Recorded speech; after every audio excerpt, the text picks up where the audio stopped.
Hello students, today we are going to start new chapter number 10, that is called circles.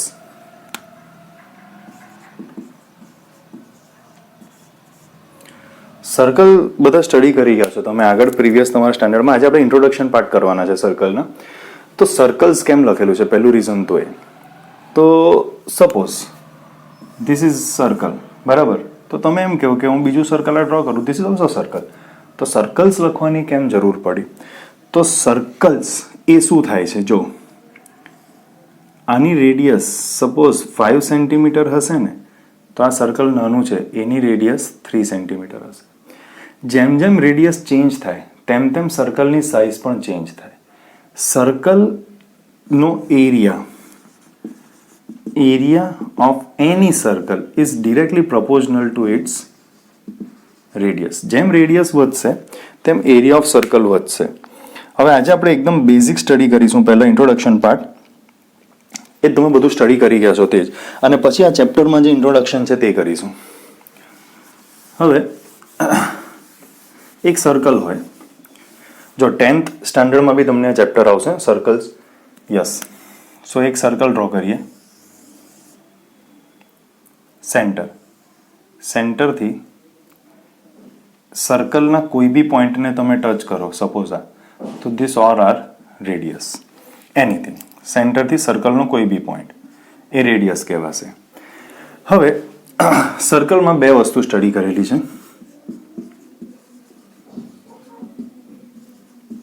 એક area of a circle અને બીજું કહેવાય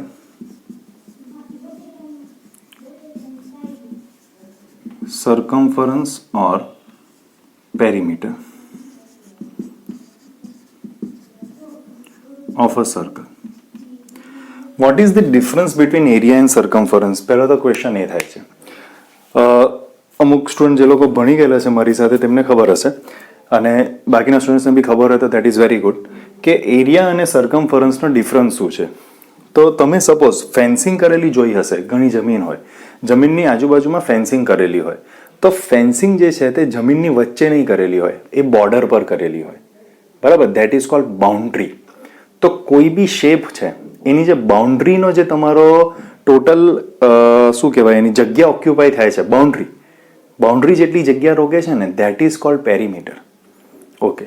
and area કોને કહેવાય? જ્યારે કોઈ જમીનને ફેન્સિંગ કરેલું છે આજુબાજુમાં અને એની વચ્ચે જે આપણે જમીનનું એક્ઝામ્પલ લઉં છું, જમીન ખેડીએ છે ખેતીલાયક જમીનમાં, તો એ જેટલા પાર્ટમાં તમે ફેન્સિંગની અંદર જમીન ખેડો છો ને, એ એનો એરિયા કહેવાય. So this is the difference between circumference and area. Okay.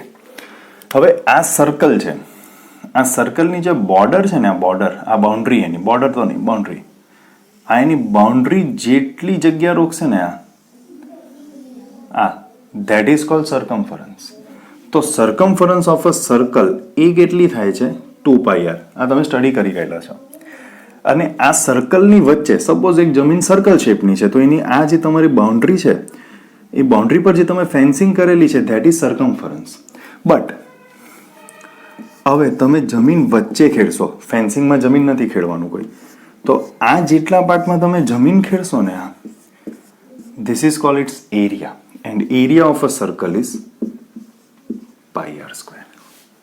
Suppose square લઈ લો, તો ફેન્સિંગ અહીંયા બાઉન્ડ્રી પર થશે, તો આ જે ફેન્સિંગ થશે ને, this is its perimeter, that is 4l. અને જમીન તમે વચ્ચે ખેડશો, this is its area, and area is l square. Square માટે કહું છું, તમારે સર્કલ સ્ટડી કરવાનું છે. Okay. So this is the basic of circle, કે એરિયા શું છે, સર્કમફરન્સ શું છે, બરાબર. હવે આ ચેપ્ટરમાં એમણે જે કરેલું છે, એક ડેફિનેશન છે, ડેફિનેશન પર જઈએ, ડેફિનેશન લખી લઈએ.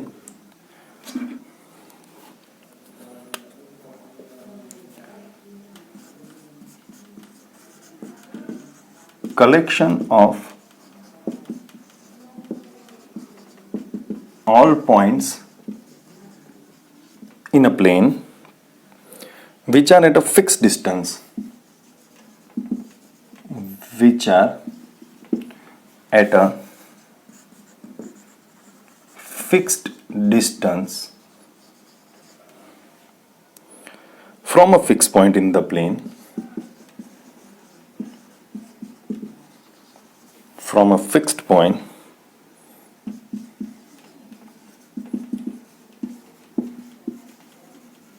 in a plane is called a circle.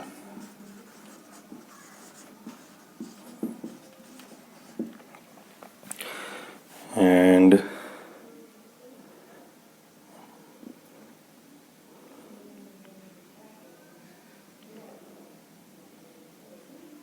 પછી આમાં સ્ટડી કરવાનું છે major arc, minor arc, major segment, minor segment. Okay, તો શું કીધું છે? Correction of all points in a plane. આ બધા પોઈન્ટ છે એનું કલેક્શન છે, બરાબર, which are at a fix distance from a fix point. સમજો, સપોઝ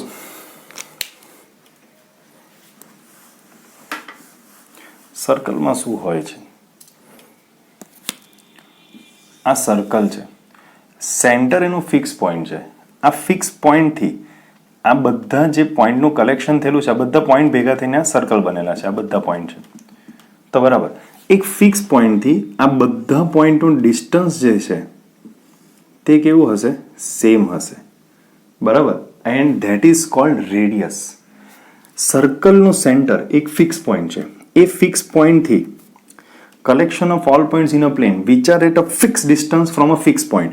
આ એક ફિક્સ પોઈન્ટથી ફિક્સ ડિસ્ટન્સ, સપોઝ જો આ 5 સેન્ટીમીટર હોય ને, તો આ બી 5, આ બી 5, આ બી 5, સેન્ટર કહેવાય એને ફિક્સ પોઈન્ટથી.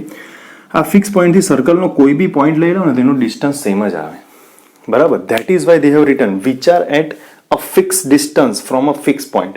આ ફિક્સ પોઈન્ટથી ફિક્સ ડિસ્ટન્સ છે આ બધા પોઈન્ટનું in a plane, that is called circle. Plane actually 3D હોય, બરાબર. લાઇન જે હોય તે 2D હોય, એ તમે ફ્યુચરમાં સ્ટડી કરશો. બટ પ્લેનને તમે એઝ અ બ્લેડ કન્સિડર કરી શકો. બ્લેડ જે હોય તેને જનરલી સમજાવતી વખતે અમે એઝ અ પ્લેન એક્ઝામ્પલ લઈએ છીએ, બરાબર. હવે સર્કલ પ્લેનને શું કરે? ઓકે, તો circle, pause the video to note this down.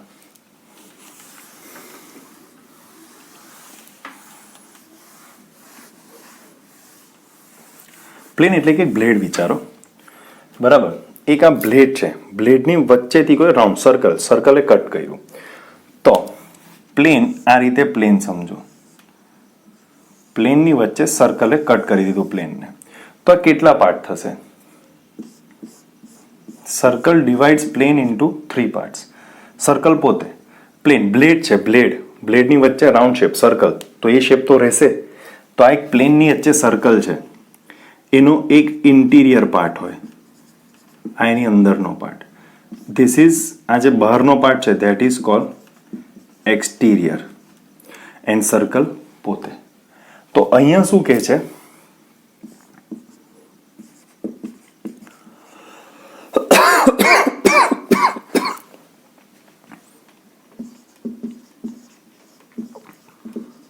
Circle divides plane into 3 parts. First, interior. Second, exterior. And third, circle પોતે itself. તો આ એક પ્લેનની અંદર જો સર્કલનો શેપ હોય, જો એક પ્લેન એને સર્કલ કટ કરે તો એના કેટલા પાર્ટ થાય? 3 પાર્ટ થાય. Interior part, exterior part and circle પોતે. ઓકે, એન્ડ હવે જે તમે સ્ટડી કરવાનો છો બેઝિક, આ બી પોઝ કરીને લખવાનું છે, you should note it down.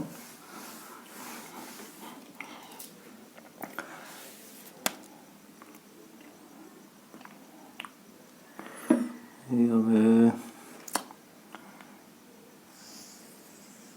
એક સર્કલ જ છે, let us consider this as a circle. આ એક કોર્ડ છે. કોર્ડ એટલે સર્કલના કોઈ બી 2 પોઈન્ટને જે ટચ કરે ને ધેટ ઇઝ કોર્ડ. એક આ સર્કલ છે, તો આ પોઈન્ટ અને આ પોઈન્ટને જો હું આ જોઈન કરી દઉં તો ધેટ ઇઝ કોર્ડ. સૌથી મોટી કોર્ડ કઈ હોય છે? ડાયામીટર. સેન્ટરમાંથી પાસ થતી આ લાઈન એ સૌથી મોટી લાઈન હોય, તો એને કોર્ડ બી કહેવાય ને ધેટ ઇઝ ડાયામીટર. ડાયામીટર એ હંમેશા રેડિયસથી ડબલ હોય છે, તો D is equal to 2R. Okay, હવે આ PQ કોડ છે. કોડ આ સર્કલના બે પાર્ટ કરે છે અને આ નીચેનો પાર્ટ. તો this is called minor arc and this is called major arc. Okay, તમે 10th સ્ટાન્ડર્ડમાં આર્ક, સેક્ટર અને સેગમેન્ટ સ્ટડી કરશો, બરાબર. સેક્ટર તમને છે આમાં ખાલી નોર્મલ વસ્તુ સમજાય છે, એના ફોર્મ્યુલાસ તમને નથી. તો હું તમને અત્યારે બેઝિક સમજાવું છું 9th સ્ટાન્ડર્ડમાં જેમ છે તે રીતે. સો this is how minor arc and major arc સેપરેટ્સ. હવે જોઈએ.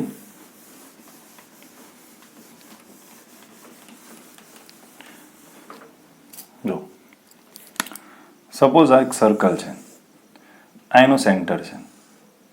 સેન્ટરથી આ બેની રેડિયસ થાય એક A એક B. તો સેન્ટરને એવું કહીએ. આખા સર્કલમાં જે પિઝાનો શેપ લાગે છે ને આ વચ્ચે, this is called minor sector. અને એના સિવાયનો જે આ પાર્ટ છે ને, this is called major sector. Okay, in a same way આ એક સર્કલ છે, આ AB, આ A થી B ને જોઈન્ટ કરું છું અહીંયા, આ A અને આ B. This part is called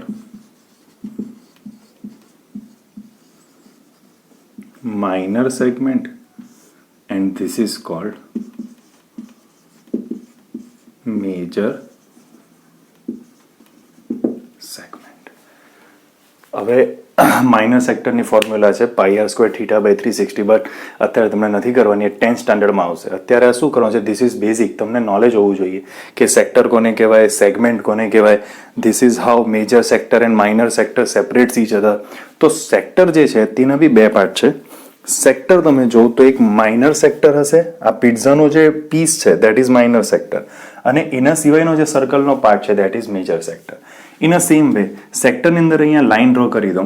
આ કોડની નીચે જે નાનો પાર્ટ બચે છે ને દેટ ઇઝ માઇનર સેગમેન્ટ, અને બાકીનો જે એરિયા છે that is major segment. Okay, so આ તો introduction part of circle. Next લેક્ચરમાં 10.1 એક્સરસાઇઝ આપણે કરીશું. Thank you.